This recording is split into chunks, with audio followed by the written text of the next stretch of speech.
మీరెప్పుడైనా ఈ ఎక్స్‌పీరియన్స్ ని ఫేస్ చేశారా? బలమైన గాలులు వీచినప్పుడు, విపరీతమైన వర్షం పడ్డప్పుడు, లేదా మీ ఏరియాలో పెద్దగా ఉన్న వృక్షాల్ని కట్ చేస్తున్నప్పుడు, లేదా ఎక్కడైనా విద్యుత్ స్తంభాలు నేలకొరిగినప్పుడు సడన్ గా పవర్ ఇంటరప్షన్ ఏర్పడుతుంది. మళ్ళీ దాన్ని రీకనెక్ట్ చేసి మీకు విద్యుత్ సప్లై చేయడానికి చాలా లాంగ్ టైం తీసుకుంటుంది. ఈ టైంలో మనం పడే చికాకు అంతా ఇంత కాదు. సో ఈ ప్రాబ్లమ్ని నోటీస్ చేసింది టీజీఎస్ పీడీసీఎల్. సో దీనికి ఒక సొల్యూషన్ని కనిపెట్టారు.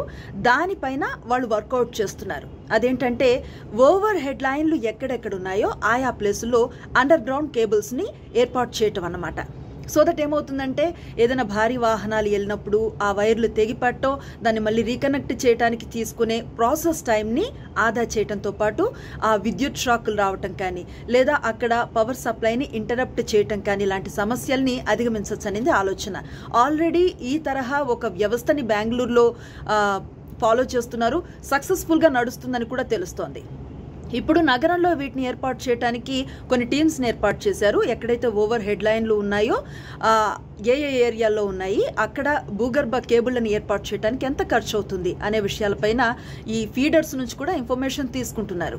సో ఇదంతా కూడా ఇన్ టైంలో అయిపోతే గనక నగరంలో కేబుల్ రహిత రోడ్లను మనం చూడొచ్చు. సేమ్ టైం ఎటువంటి ఇంటరప్షన్ లేని పవర్ సప్లైని కూడా మనం ఆస్వాదించవచ్చు. మీరేమంటారు?